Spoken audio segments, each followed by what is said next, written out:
Mesdames, Mesdemoiselles, Messieurs, merci de votre fidélité, merci d'être avec nous, merci d'avoir choisi la seule et vraie émission du paysage audiovisuel martiniquais.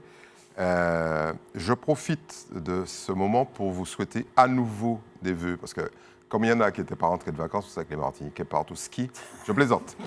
À nouveau, meilleurs vœux, et comme on a une petite nouvelle, je vais lui passer le relais tout de suite pour qu'elle vous souhaite ses vœux.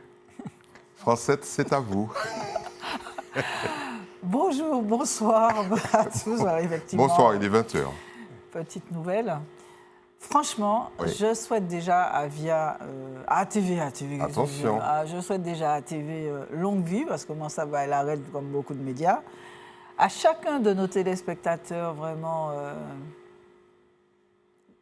ce qu'ils souhaitent de mieux pour eux, dans toutes les parties de la vie. C'est parti, voilà. Très bien. En tout cas, bonsoir, ravi d'être là. En tout cas, merci d'être venu. Un petit nouveau à nouveau pour l'année 2026. Olivier, c'est à vous pour les vœux. Très bien, écoutez, moi je souhaite à la Martinique, au monde entier, un peu plus de sérénité et puis beaucoup d'amour. C'est une très bonne nouvelle. Alors, vœux interdits pour Frédéric, mais bonsoir Frédéric. Je les ai déjà souhaités. Bonsoir, oui, c'est pour ça. Bonsoir à toute l'équipe et à tous nos téléspectateurs. Les vœux peut-être ? Moi, j'ai présenté mes vœux déjà la semaine dernière. On les a oubliés. Non. Moi, je souhaite. Moi, j'avais fait des vœux autour du dialogue. Je pense qu'on a besoin dans ce pays de restituer l'esprit de dialogue. Et c'est vrai que quand on commence à se parler, on finit par régler beaucoup de problèmes. Donc, des vœux d'un dialogue plus ouvert, plus sincère, plus clair, plus transparent et plus systématique. Très bien. Il est clair que dans le dialogue, son jeu de mots, les choses apparaissent un peu plus dures. Mais c'est juste pour introduire un sujet extrêmement difficile. Nous remercions les élus qui ont voté la disparition des subventions pour les associations qui s'occupaient de toxicomanie et d'errance. Messieurs et mesdames, félicitations. Vous en avez éliminé à peu près une dizaine l'année dernière. Et heureusement qu'il y a des élus de l'autre côté. Là, c'est des parlementaires qui souhaitent que les efforts soient renforcés. Sujet sur l'errance. L'errance et la toxicomanie, deux problématiques majeures en matière de santé publique en Martinique. Ce matin, Catherine Conconne, accompagnée de son homologue du Puy-de-Dôme, vient prendre la mesure du quotidien d'un acteur de terrain, l'Assise. Donc elles vivent dans une précarité. Les défis restent encore aujourd'hui nombreux. Nous avons évidemment les jeunes qui, très tôt, dans leur croissance, entament cette expérience de consommation de produits toxiques. Et nous avons évidemment les personnes vieillissantes, alors qui ne sont pas confrontées directement à cette consommation, mais qui subissent très souvent cette consommation parce qu'elles sont dans des zones d'habitat qui font que ce sont des zones où il y a de la délinquance. L'errance chez les femmes, et plus particulièrement chez les personnes âgées, vient vite au cœur des échanges. Le SAMU social, qui œuvre quotidiennement, aimerait la concrétisation de plusieurs projets pour les accompagner. La moyenne d'âge est de 60 ans, avec des troubles associés qui ne sont pas psychiatriques, pas forcément en tout cas, mais qui sont surtout de l'ordre neurologique ou alors perte de repères, avec quelquefois un diabète installé, malheureusement vu trop tard, parce que ce n'est que lorsque ces petites plaies deviennent des amputations qu'on réagit. Donc ce tsunami ira de mal en pis. De mon point de vue, c'est vraiment, il faut faire un focus sur les personnes âgées.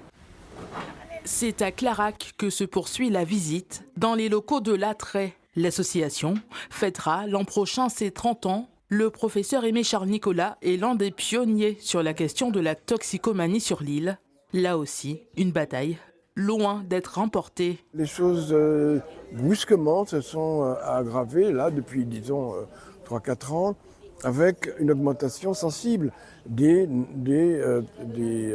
toxicomanes qui errent dans les rues, les SDF. Il y a une sorte de comorbidité. Des toxicomanes qui sont également malades, qui ont des problèmes de psychologie. Cette comorbidité doit être prise en charge de façon compétente avec des gens qui ont la double compétence la compétence donc, dictologique et la compétence psychiatrique. Pour la sénatrice Conconne, l'objectif est à présent de pouvoir faire bouger les lignes en soumettant des propositions à échelle nationale. Cela passera notamment par un projet d'unité thérapeutique. Il manque un maillon important, et la CIS nous l'a dit aussi, entre le soin psychiatrique au niveau de l'hôpital et la réinsertion du patient.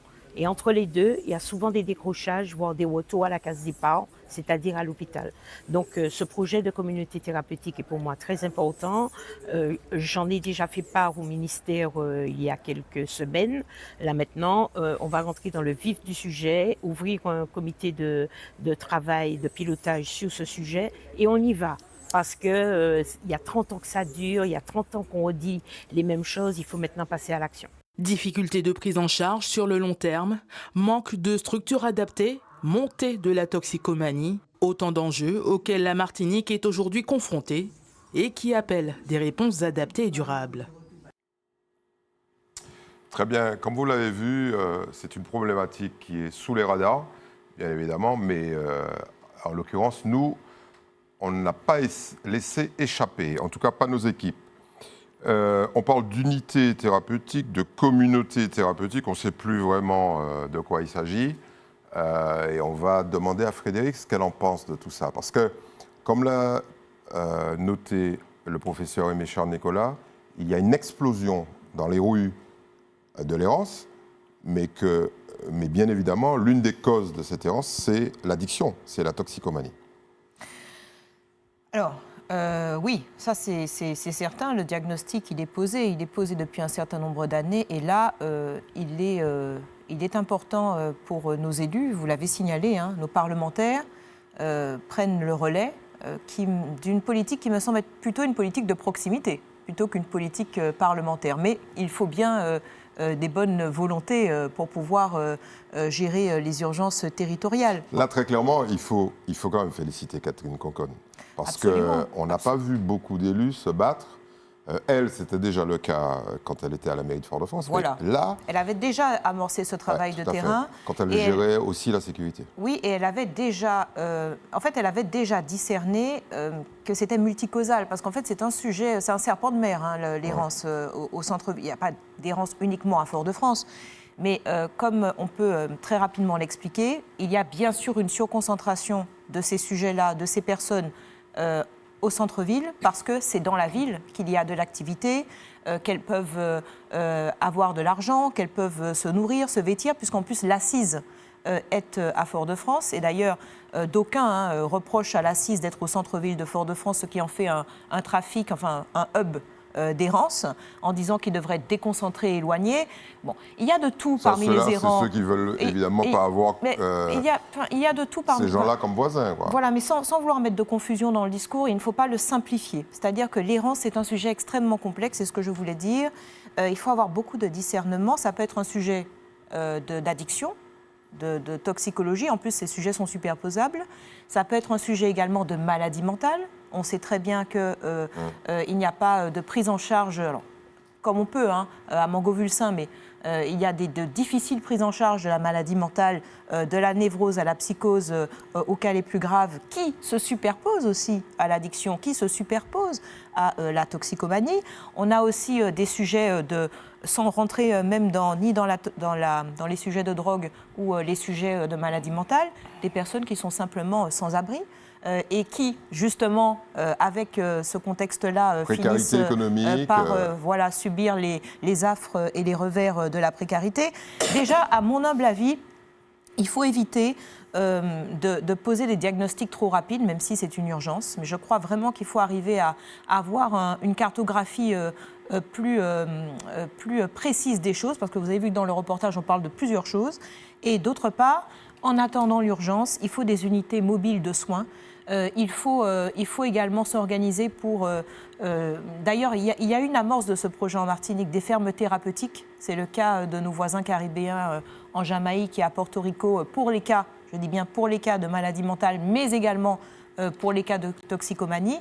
Mais il faut véritablement arriver à segmenter le problème, parce que ce problème, il est complexe. Ce problème, il relève de la misère humaine et avant de prendre de grandes décisions et de grands chantiers, c'est-à-dire une sorte de bâtiment totem qui résoudrait tout, il faut, je crois, avoir d'abord cette première approche analytique avant de poser des solutions concrètes. Voilà.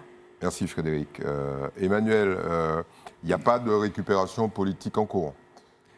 Je crois qu'il faut pas rentrer dans cette lecture. Il y a une situation de fait qui est grave, qui est la toxicomanie, qui s'amplifie. Aimé Charles-Nicolas l'a très bien dit, depuis 4 ans. D'ailleurs, c'est conjoint à l'explosion du narcotrafic. Donc, les deux courbes s'alignent. Et donc, on est dans un monde aujourd'hui où l'addiction est en amplification. Alors, il y a plein de facteurs. Hein. Il y a le facteur de la pauvreté qui est importante aujourd'hui en Martinique. Il y a le narcotrafic. Il y a plein de facteurs qui expliquent ça. Et ce qui est intéressant, et Aimé Charles-Nicolas l'a bien expliqué, il constate qu'il y a une double pathologie, l'une indépendante de l'autre. En fait, il dissocie bien ce qui relève de l'addiction, qui mérite un traitement spécifique, de ce qui relève des maladies, des troubles psychiatriques, qui demandent d'autres traitements. Et son idée, c'est de dire l'errance, finalement, est la conjonction de cette double pathologie, et il faut traiter ces deux pathologies, à la fois l'addiction, à la fois les troubles psychologiques. Et son idée, en effet, il l'a testé d'ailleurs, il l'a testé déjà quelques années, il avait fait un test sur plusieurs mois et ça avait fonctionné. Il met dans un même lieu des toxicomanes pour les aborder de manière globale sur ces deux volets, avec des résultats prometteurs. Donc, je pense qu'il faut tirer un coup de chapeau à Catherine Conconne qui a pris le combat, mais également à Aimé Charles-Nicolas, parce que c'est un combat qu'il mène depuis longtemps. Ce n'est pas un combat récent. C'est notamment... Et il a été un peu seul et un peu abandonné, malheureusement, il faut bien le dire, par certains de nos élus. Oui, par la majorité de nos élus, parce que si ce n'était pas le cas, les associations qu'ils avaient fondées, lui et Nenny Lomal, notamment pour lutter contre le crack, c'est lui qui a tiré la sonnette d'alarme et qui a réussi à sauver des centaines de jeunes du crack à l'époque. Olivier, quand je disais, c'était un peu une boutade, une provocation, quand je disais qu'il y a de la récupération politique, c'était un peu à l'envers. Ces associations sont les premières victimes de cette espèce de réduction massive des subventions destinées au traitement de ce que nous ne voulons pas voir. Et ça, c'est catastrophique. Parce que non seulement ceux qui, théoriquement, devraient s'occuper du problème ne s'en occupent pas, ils refilent le bébé à des associations, et dès que les bourses sont vides, hop, elles sont liquidées. Alors, le plus triste dans cette affaire-là, c'est que Nelly Nomal et le professeur Charles-Nicolas avaient créé une association qui s'appelait l'Entraide. Ouais.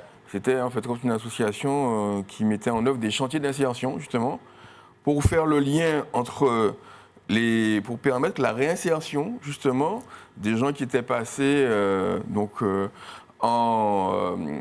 la maladie psychiatrique au traitement de l'addictologie. Avec de vrais succès. Hein. Avec de vrais succès. Il y a des dizaines de personnes en Martinique qui ont été sorties de la rue grâce à cette association L'Entraide qui, entre autres, nettoyait les cimetières. Tout à fait. Les cimetières de Fort-de-France, mais aussi d'autres communes.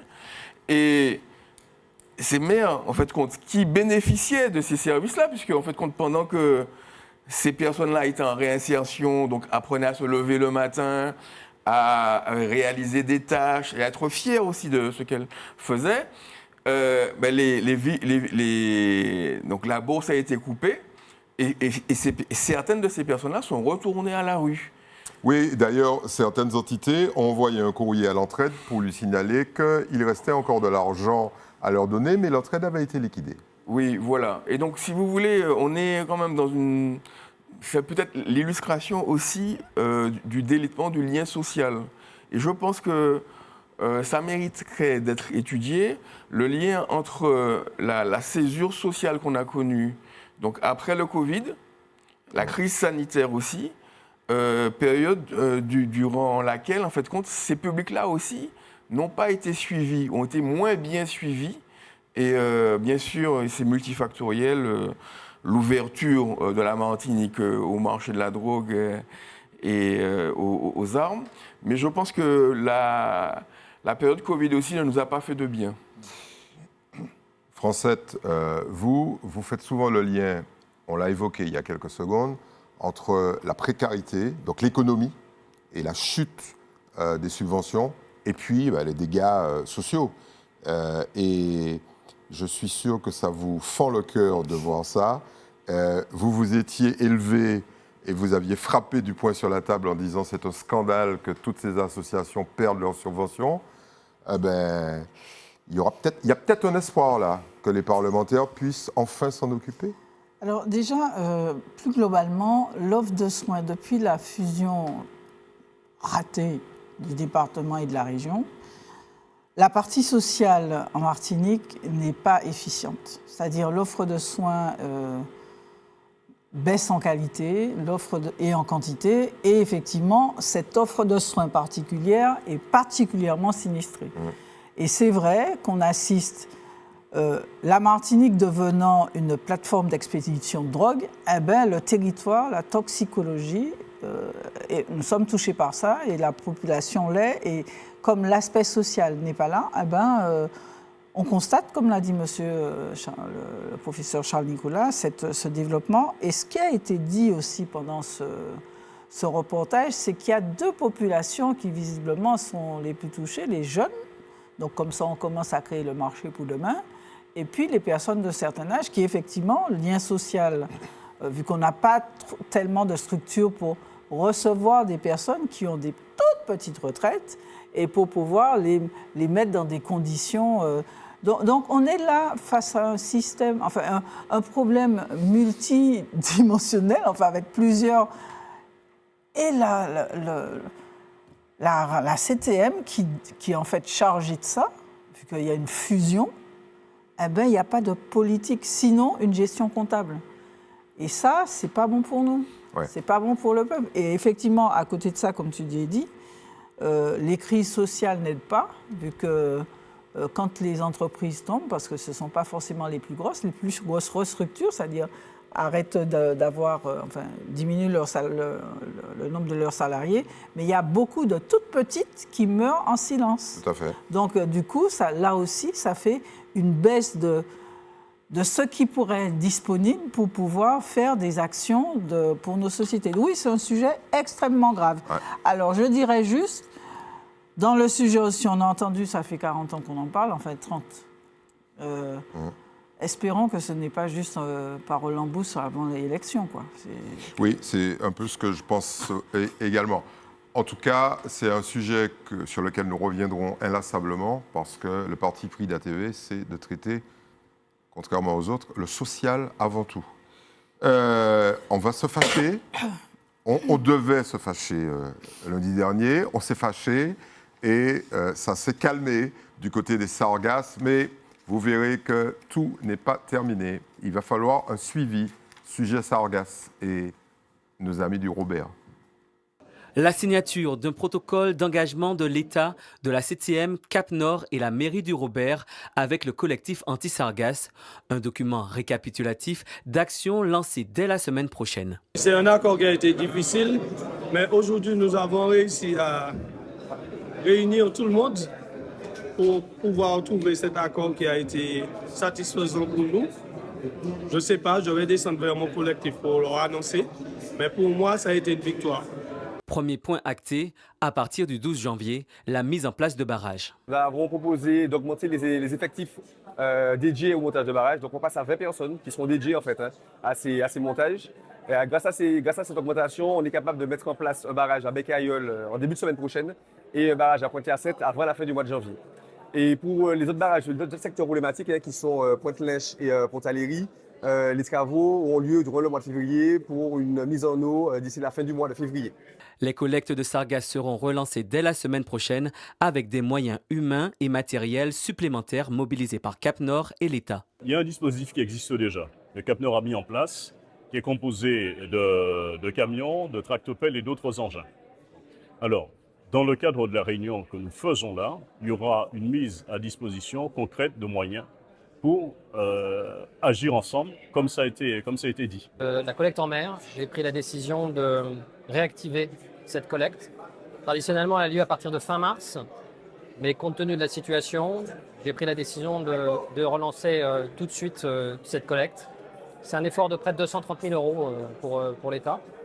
Au-delà de ça, j'ai demandé à ce que le RSMA puisse être mobilisé pour venir en aide à la commune pour poser les nouveaux barrages. Parce que là, on a des objectifs ambitieux pour le mois qui vient, avec trois barrages à poser, étalés entre la semaine prochaine et fin février. Toutes les actions vont être coordonnées par le GIP Sargasses en collaboration avec la mairie du Robert. On a cette complémentarité et qui va nous permettre de monter encore davantage en réponse à nos administrés.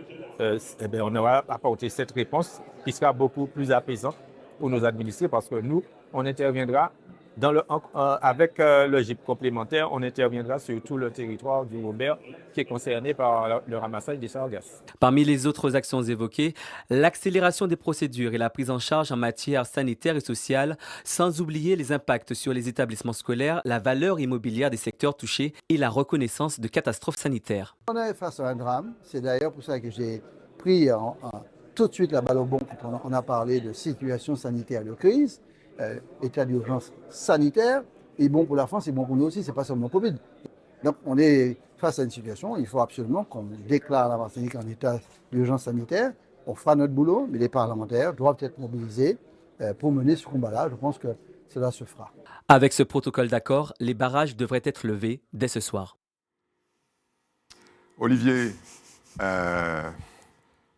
parole en bouche, c'est chage ou bien c'est pas chage? Parce que là, il va falloir les suivre, parce qu'ils nous ont déjà fait le coup. Alors que je dis nous, je m'associe aux gens du Robert, parce que je suis du Robert en partie, parce que ça a déjà été posé, les barrages ont craqué, il y avait de la collecte en mer moyen. Et puis, moi, je me pose la question de savoir que font les gens de Trinité, que font les gens du Marigot, oui.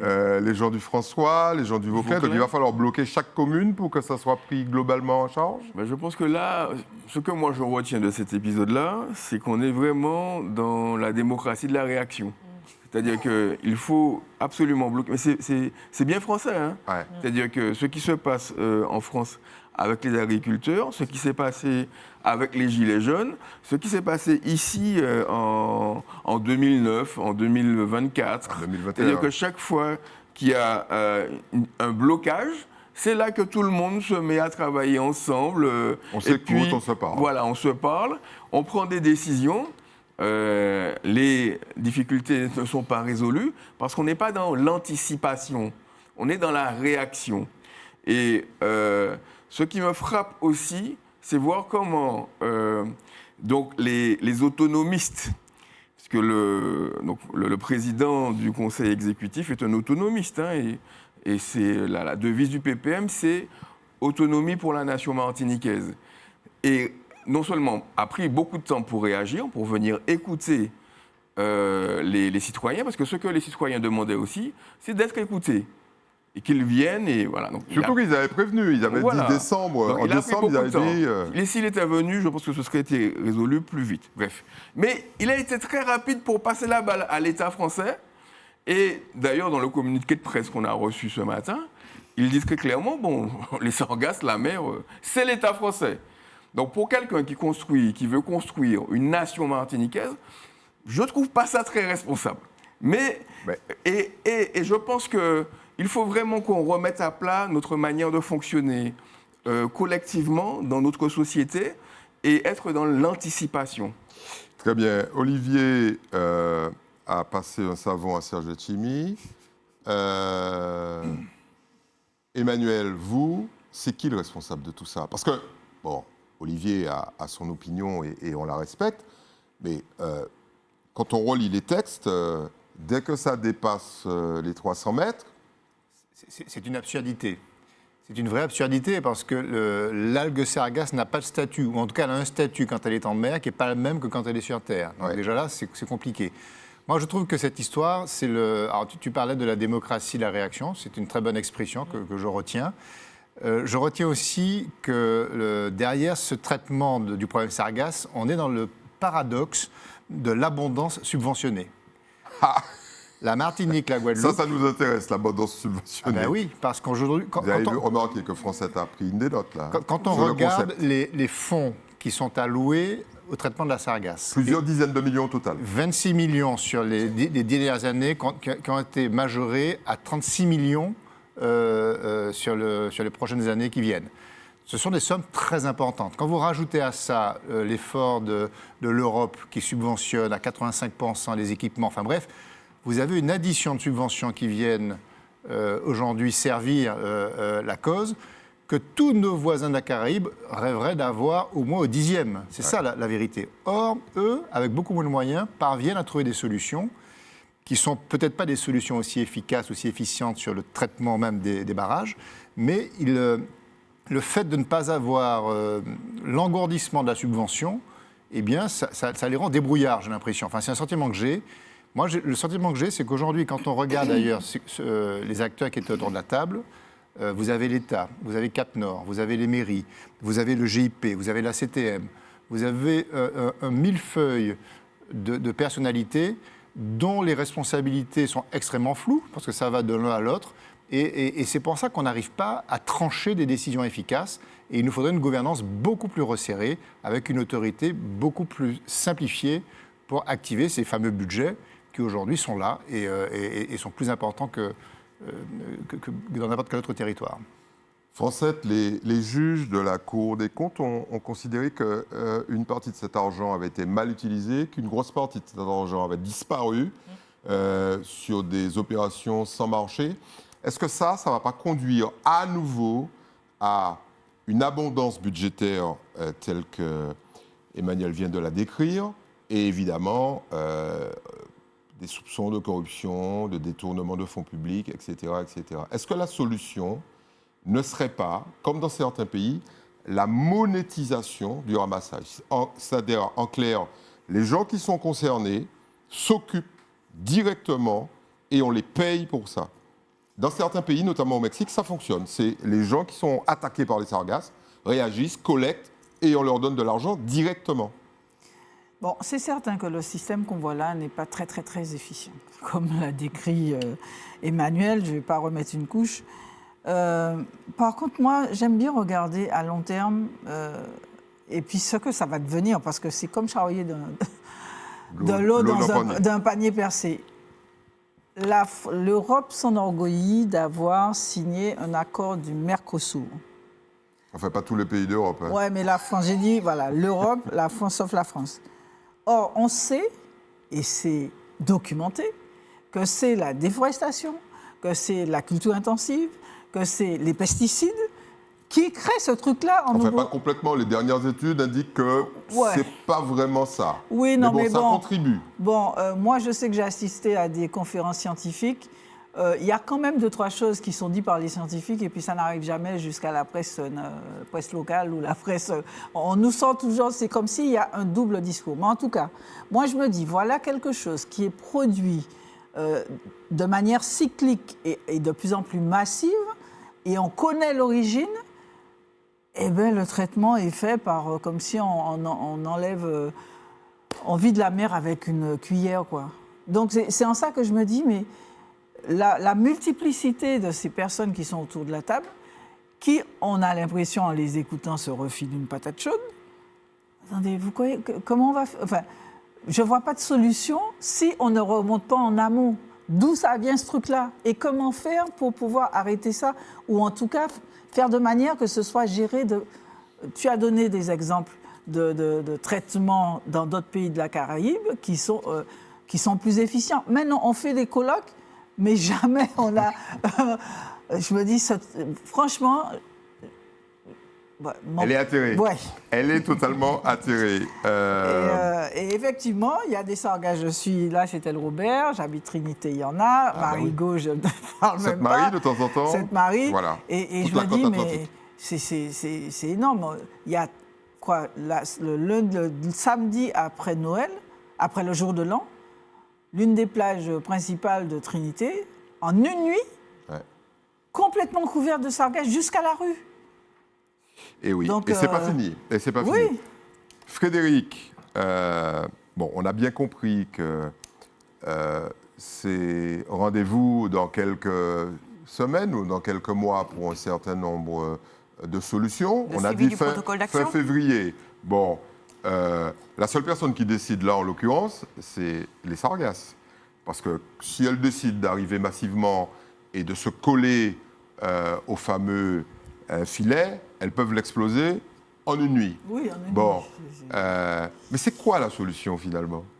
On avait parlé de ce sujet sans faire de redite des causes profondes et je crois qu'on pourra lutter, enfin, entre guillemets, s'étriper les uns les autres tant que le sujet scientifique.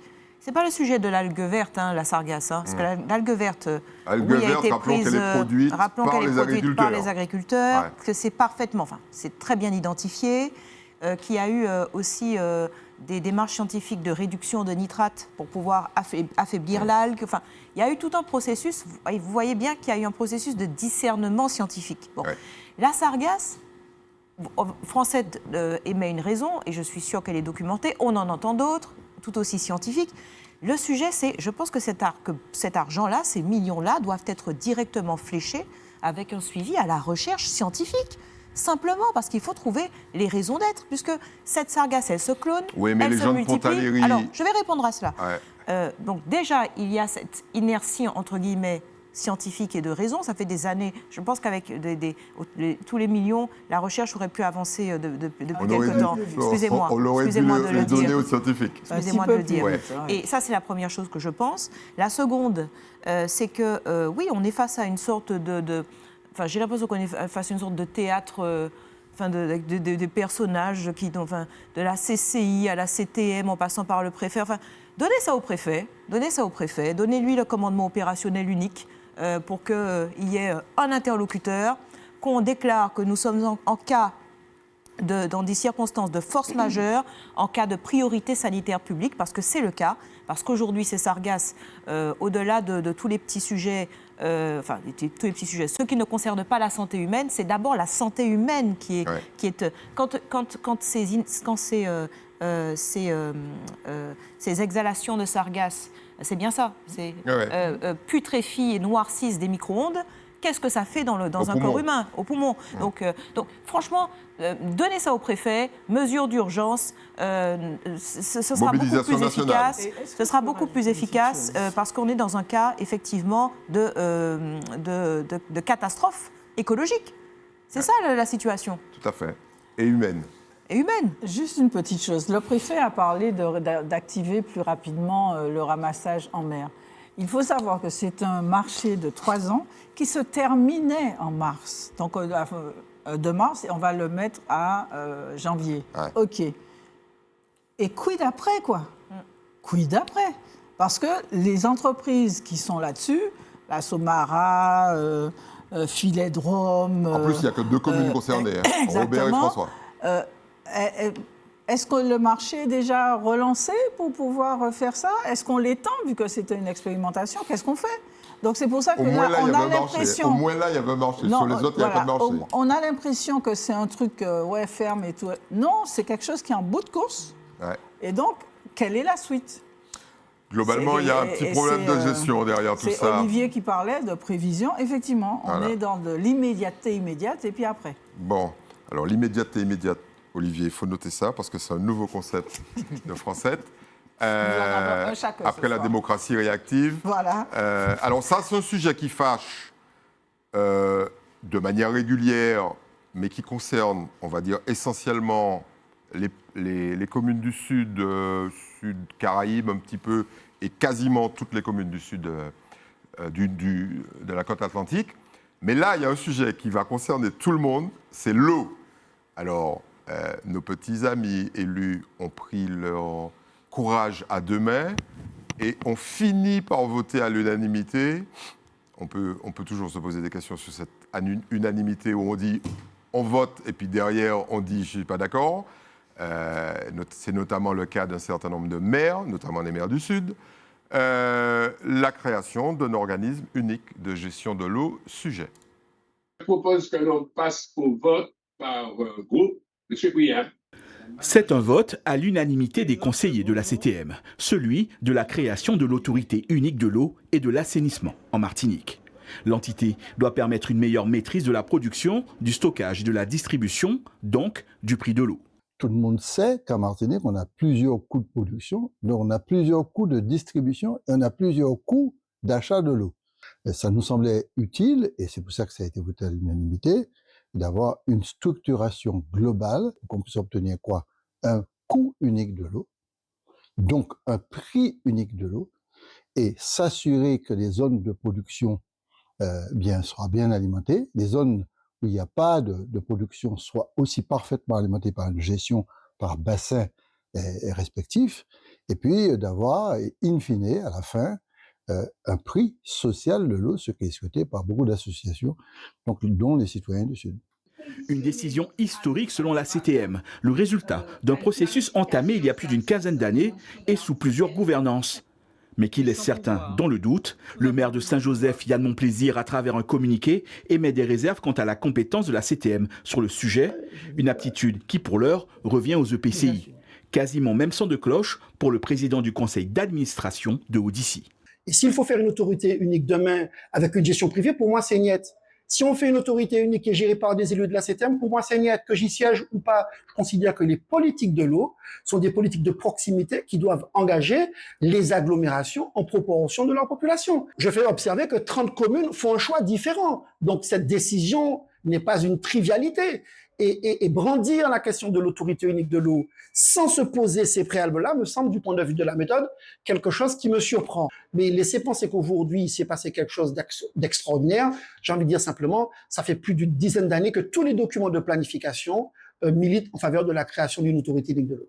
Un président de l'exécutif qui se veut rassurant sur ce point. Je comprends les inquiétudes, mais il faut absolument qu'on fasse peuple. Et 1500 km² subdivisés en plusieurs autorités, ça, pour moi, ça n'a pas trop de sens. Maintenant, il faut respecter quand même les institutions, les EPCI et les communes. Et puis, il faut définir, ça se fera, les modalités de gestion. Ça ne veut pas dire que si on a une autorité unique de l'eau, tout se passera en régie à partir de l'autorité unique de l'eau. Il y aura des formules, c'est pas à moi de décider ça se fera dans les années qui viennent. Une étape de plus, la dernière, est franchie au niveau local. Reste à attendre le vote favorable de l'Assemblée nationale qui doit permettre à la Martinique de se doter de sa propre politique de l'eau, qui risque encore de couler sous les ponts avant son application en Martinique. Bon, pour être tout à fait précis, tout ça, c'est dans le cadre d'un vote sur une habilitation qui concerne l'eau, l'assainissement et, on a oublié ça en cours de route, l'énergie. Mais bon, on ne va pas rentrer dans le détail, c'est cette fameuse entité unique de l'eau. Donc vous avez vu qu'on a une entité unique pour le transport. Français rigole déjà.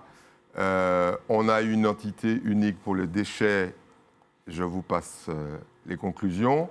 Et on s'achemine vers une entité unique de l'eau. Est-ce que c'est la fin de la corruption sur le marché de l'eau, Frédéric? Bonne question. Excellente transition. C'est Frédéric qui doit répondre. Mais je ne m'attendais pas à cette question. Je suis désolé, je vous présente mes excuses. Mais je crois que les mêmes causes entraînent les mêmes effets. Aïe. En tout cas, il faut qu'on passe de cette logique d'émotion historique. Il y a toujours des grands effets depuis plusieurs années. Le drapeau, l'hymne, l'autorité unique de l'eau, le TCSP, le congrès des élus. Bon, il faut vraiment qu'on sorte de cette, je crois, de cette énergie d'effet d'annonce, d'émotion historique à ce que j'appellerais la performance territoriale. Et la performance territoriale économique, elle est simple. Ce sont quelques calculs qu'il faut se poser. Tout d'abord, j'ai une petite interrogation. Pourquoi ce vote il serait plus historique que les précédents? Parce qu'il y en a eu plusieurs après 2023 et 2024. Ensuite, j'aimerais qu'on discute de ce sujet. Il y a même eu des votes en 2004. Je ne suis pas remontée jusque-là. J'ai un document où le préfet dit « bon, c'est bon, tout le monde a voté, on y va ». Et il n'y a que vous, Eddy, pour investiguer aussi loin. Mais on est d'accord qu'il y a une certaine occurrence. Ouais, ils ont parlé d'une quinzaine d'années, hein, là, mais c'est beaucoup plus long. Parlons, même sans rentrer dans les considérations de M. Chaumet sur qui doit faire quoi, etc., parlons structure. L'entropie du réseau, déjà. Ça, c'est le premier grand sujet. On va fusionner 3 gestions qui sont déjà aujourd'hui défaillantes, qui sont les SME, les SNDS, les régies. Non, mais pas besoin de... Il faut juste regarder des comptes. Hein. Ouais. Sans injecter au préalable un capital massif, d'accord, de remise à niveau, on va se retrouver face à une propagation. Le chiffre qui court là depuis plusieurs années, sur les millions d'auditifs, c'est 500 millions d'euros pour remettre le réseau à minima en fonctionnement. C'est conséquent. Bon, ça déjà, c'est le premier sujet. Avec en plus une collectivité territoriale qui est financièrement, on va dire, pas au mieux de sa forme. Fatiguée. Je sais pas. Bon. Deuxièmement, on est sur quand même une fiction du prix unique, d'accord ? Comment est-ce que, sans un mécanisme de péréquation extrêmement agile, on va arriver à aligner des tarifs qui sont à un certain niveau dans le nord, au nord de la Martinique, à un autre niveau au sud, avec des prix qui doublent, voire triplent. Enfin, il faudra juste m'expliquer quel est le schéma financier pour pouvoir pallier ce défi structurel immédiat, s'il y a bien une péréquation des tarifs de vente et des tarifs d'achat. Bon. Ensuite, il faudra aussi m'expliquer quelle sera la gouvernance de cette autorité unique. Parce que finalement, nous sommes sur des sujets extrêmement techniques. On a parlé de l'entropie du réseau avec des réseaux qui n'ont pas été mis à jour, on peut le dire depuis des décennies. Il va nous falloir des sérieuses équipes, et nous en avons, hein, d'ingénieurs, de techniciens. Or, j'ai l'impression que si le pouvoir reste aux mains des élus, pardonnez-moi, mais il y a toujours le risque, au niveau des choix d'investissement, de ce qu'on appelle, et qui a beaucoup plombé les organes dont vous avez parlé, qu'on peut nommer, SMTVD, etc., les choix d'investissement peuvent risquer d'être clientélistes, bien sûr, si les élus sont aux commandes. Ça fait partie des risques que l'on peut retrouver partout avec cette façon de gérer les cordons de la bourse. Frédéric nous dresse un avenir plutôt sombre et évidemment, Olivier ne va faire que l'assombrir davantage.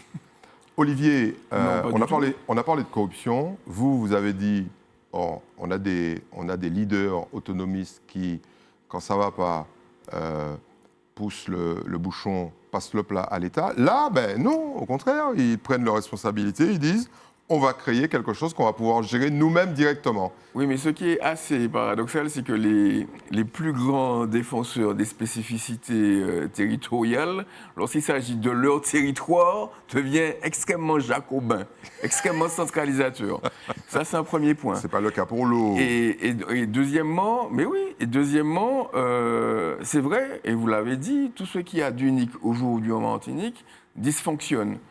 Mais à la décharge des élus, c'est un peu normal, quoi. On ne réussit pas du premier coup. Mais non, on ne réussit jamais du premier coup. Donc il y a des temps d'apprentissage, voilà. Mais la difficulté, c'est que... Je vous trouve d'une grande mansuétude, là. Qu'est-ce qui se passe ? Attendez. On ne réussit pas du premier coup. Mais il faut prévoir des temps, des périodes d'évaluation, où on fait le bilan, et où on ajuste, où on corrige. Mais aujourd'hui, dans la logique de nos élus, on va poser un acte législatif et tout va fonctionner automatiquement. Et l'exemple même, c'est la CTM. On sait bien. On a vu que dans le social, ça ne fonctionne pas. Ouais. Ça t'a dit, c'est un échec. Oui, ça ne fonctionne pas. Et aujourd'hui, tout le monde autour de la table, tous les Martiniquais, savent que la CTM dysfonctionne. Et je voudrais attirer l'attention sur un dysfonctionnement majeur, selon moi, c'est que si aujourd'hui vous allez sur le site internet de la CTM, il manque 8 conseillers territoriaux. C'est-à-dire qu'il y a 8 conseillers pour lesquels il faut... Non, mais il n'y a même pas de photo, il n'y a pas de nom. Donc je trouve ça extrêmement grave. C'est peut-être en prévision... Non, c'est l'Assemblée, si vous voulez, c'est l'Assemblée qui représente le peuple martiniquais. Ouais. Vous imaginez, c'est-à-dire que 8, c'est 16%. C'est comme s'il y avait 92 députés sur 577 qui ne figuraient pas sur le site internet. Et qu'est-ce que ça montre? Et je peux vous donner les noms. Hein. C'est Josette Manin, Yannick Etienne Notte, Madame Ravin. Faites attention, on va parler de complot là. Madame Torel, Monsieur Marie-Reine, Félix Ismain, Lydia Beaulieu et Marie-Hélène Léotin. Et puis, Éric Bellemare n'est pas président. C'est-à-dire que jusqu'à présent, sur le site internet. Mais j'invite les internautes. À mon avis, ils se sont déjà précipités pour vérifier. Que le président du CSSM, c'est encore Justin Daniel. Et puis pire, si vous voulez, sur la version mobile du site, David Zobda est encore conseiller exécutif. Ça peut paraître anecdotique, mais ce que je veux dire, c'est qu'en fait, quand on est une institution, on doit inspirer la confiance.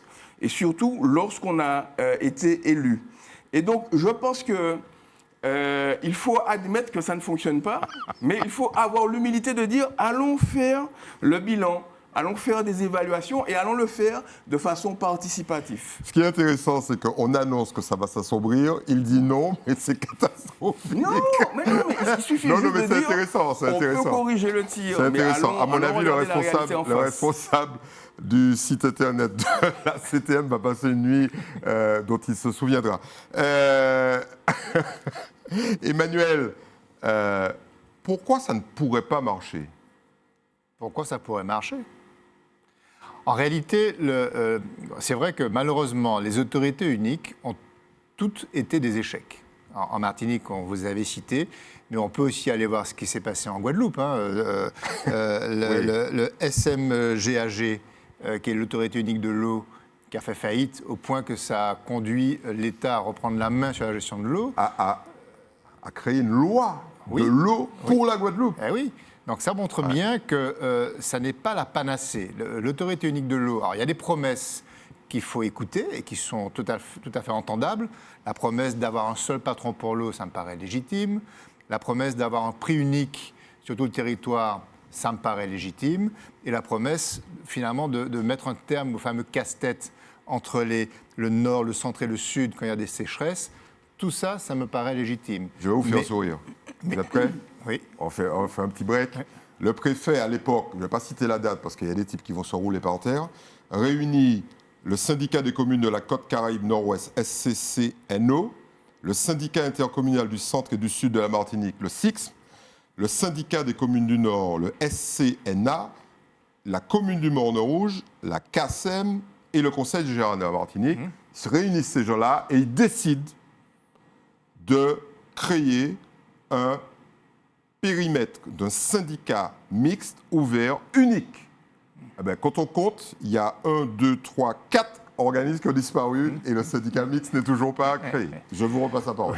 Oui, donc il y a des raisons objectives d'y croire. Et puis en réalité, ça met le doigt sur les risques. Parce qu'en fait, transformer cette organisation en une autorité unique, c'est risqué. C'est risqué pourquoi? Parce que cette autorité porte en elle les germes d'une bureaucratie inefficace, et ça, il suffit de regarder ce qui s'est passé ailleurs pour le constater, mais également d'une explosion de la masse salariale. Pourquoi? Parce que vous avez 3 équipes qui sont dispersées, qu'il va bien falloir fusionner.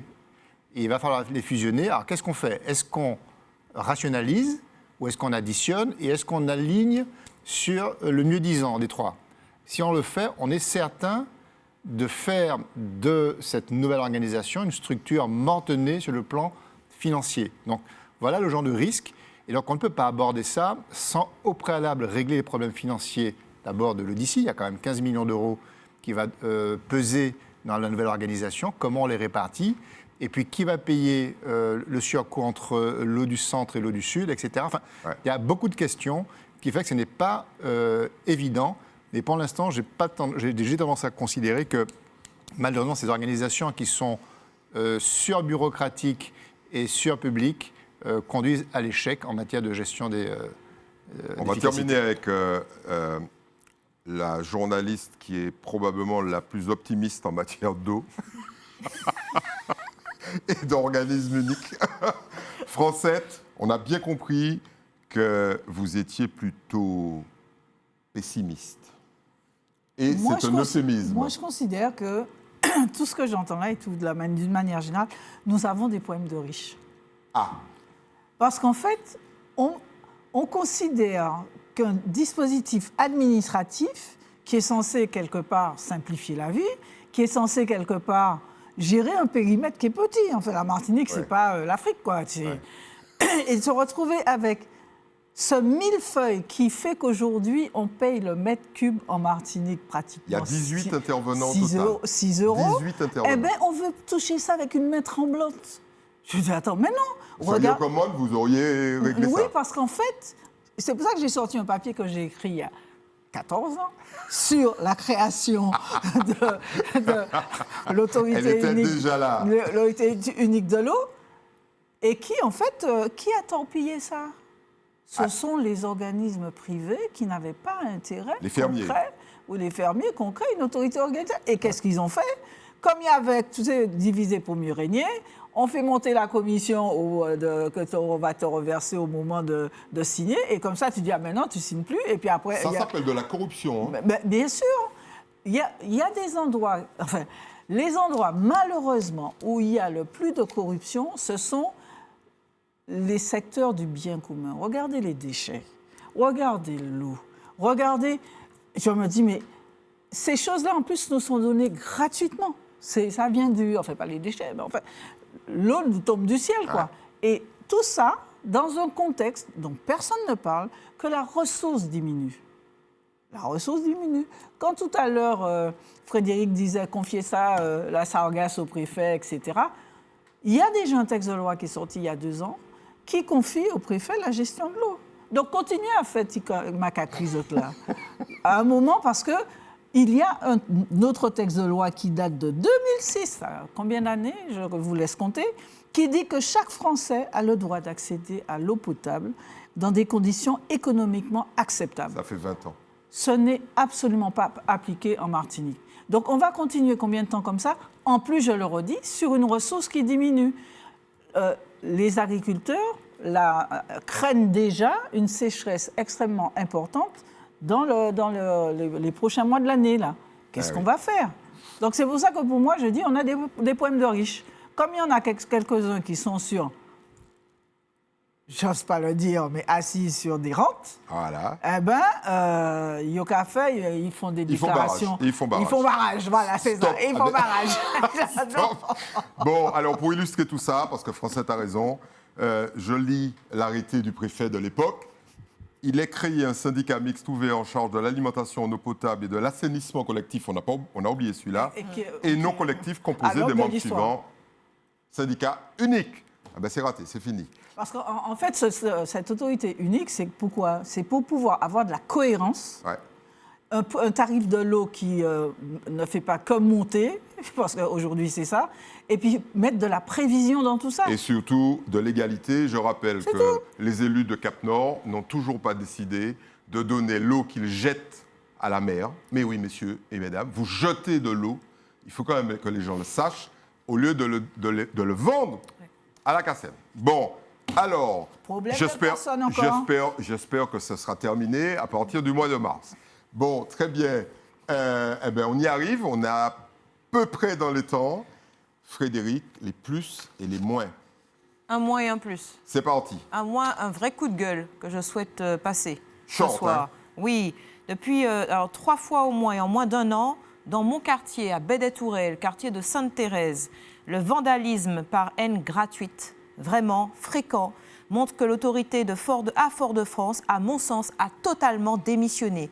Une école en partie brûlée, des véhicules cassés et régulièrement, pour un quartier tranquille depuis des décennies, on est face à un système qui s'effondre, incapable de protéger nos parkings de l'ensauvagement, qui casse pour le plaisir. Il est temps d'arrêter les réunions et de saturer le terrain par une présence. Il est temps d'être présent sur le terrain avec un seul objectif, que la peur change de camp. Et puis, ça c'est mon moins, vraiment, j'en ai assez. Mon plus... Vous n'êtes pas tout seul, Frédéric. Non, on est avec tous mes voisins. C'est parti. Je voudrais maintenant un plus. Alors, ce n'est pas l'enlèvement de Nicolas Maduro, mon plus, mais j'aimerais mettre à l'honneur ce soir Monsieur Joachim, l'universitaire, qui est intervenu sur le plateau d'ATV récemment. Jean-Louis. Voilà. L'enlèvement de Nicolas Maduro par les États-Unis est une décapitation géopolitique qui pulvérise le droit international. Face à cette agression, l'ONU se fige et confirme sa désintégration. Le cadre légal s'effondre, laissant place à la force brute. Mercredi 21 janvier à 18h, à l'Université Antilles-Guyane, on décortique ce bras de fer sans aucune complaisance à l'amphi Michel Louis.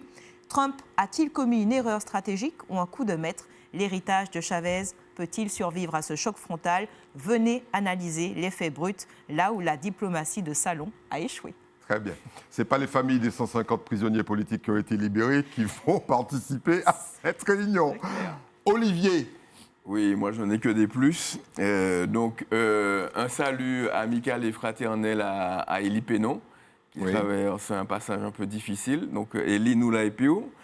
Ensuite, je voudrais vous inviter à une lecture théâtrale, La femme vertueuse, donc mise en lecture par José Alpha, et avec une actrice remarquable, Gladys Arnaud.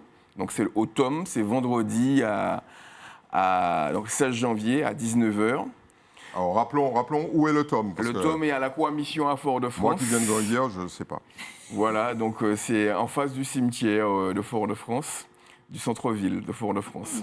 Très bien, le troisième? Le troisième, c'est la soirée d'Amier Calenda Bellet de la M4, la soirée annuelle donc à Fort-de-France, à l'espace Tambou Bocanal, donc c'est l'ancienne école Marcel Placide, Bocanal. Et puis le quatrième événement que je voulais signaler aussi, c'est Artmada. C'est un festival de street art, donc de hip-hop aussi, donc c'est quand et où? Culture urbaine. C'est du 1er au 12 février à Fort-de-France. Et ce sont des artistes donc, qui enjolivent un peu nos façades. Et Fort-de-France qui en a bien besoin. C'est juste avant le carnaval. Voilà. Ça s'arrête juste avant le carnaval. Francette. Alors moi, j'ai un plus. C'est un vrai coup de chapeau parce que je trouve que elle est super, cette association. Elle s'appelle Phytovictime. Elle existe depuis 2011 sur le continent, mais installée que depuis 2022 chez nous parce que ils avaient considéré qu'on n'avait pas de problème de pesticides, enfin l'État. Donc ils sont venus voir et ils se sont installés. Alors on leur a mis un peu de bâton dans les roues, mais ils y sont arrivés. Et surtout, aujourd'hui, en même pas 3 ans, ils ont déjà signé leur 100e accord d'accompagnement de professionnels touchés par l'une des 3 maladies liées aux pesticides, cancer de la prostate, maladie de Parkinson et hémopathie. Et surtout, les enfants des professionnels exposés sont également indemnisés. Et il y en a, ça commence enfin chez nous. Donc franchement, moi je tire mon chapeau à cette association. Et puis aussi, ils obtiennent je sais pas comment on appelle ça, enfin, les versements des indemnités, les indemnités, que la CGSS avait la bonne idée de taxer. Et enfin, ils sont alors que ce n'est pas taxé sur le continent, alors ils sont arrivés aussi à ce que la CGSS Martinique comprenne que ce sont des sommes qui sont défiscalisées. Voilà, très donc bien. Alors, coup de chapeau à Phytovictime. C'est vrai qu'il y avait n'hésitez pas pas à mal les de contacter. polémiques là-dessus. On termine avec Emmanuel. Oui, deux coups de cœur très simples. D'abord, un petit coup de cœur pour toutes ces équipes d'enseignants des lycées de Martinique qui organisent régulièrement des rencontres entre le monde économique et le monde enseignant. Je trouve ça formidable. J'ai eu la chance cet après-midi de participer à un forum des métiers où étaient réunis une 40aine d'intervenants qui ont rencontré des dizaines de classes tout au long de l'après-midi. Et je trouve que cette passerelle entre deux mondes est très vertueuse pour notre pays. À l'heure où on a besoin d'intensifier le dialogue, ça passe aussi par la rencontre de ces deux mondes. Ça, c'est le premier coup de cœur. Et le deuxième coup de cœur, là aussi, c'est un petit coup de cœur personnel que j'adresse au personnel soignant de la clinique Saint-Paul, et en particulier de l'équipe ambulatoire que j'ai trouvée formidable à tout point de vue, aussi bien sur le plan de la compétence technique, mais surtout sur le plan des qualités de cœur. J'ai trouvé des infirmiers, des infirmières d'une gentillesse incroyable. Et je trouve qu'on a vraiment de la chance en Martinique d'avoir un personnel soignant aussi proche de leurs malades et on doit s'en féliciter. Très bien. Bon, donc je termine exceptionnellement avec un coup de cœur. Non, j'y crois pas. Un coup de cœur, parce que je leur ai promis, parce qu'il s'agit pour moi de les aider. Je voudrais féliciter les gens qui se sont mobilisés pour amener les autorités à lutter de manière efficace contre les sargasses et surtout les gens du Robert. Voilà. Je me suis arrêté quelques secondes sur un barrage. Bon, j'y vais régulièrement et je vous dis, mesdames, mesdemoiselles, messieurs, félicitations, mais ne lâchez pas. Surveillez-les. Très bien. Merci à toutes les équipes. Merci à nos chroniqueurs. Il paraît, en régie, ils me disent, putain, ce soir, ils ont été super bons. Excusez-moi.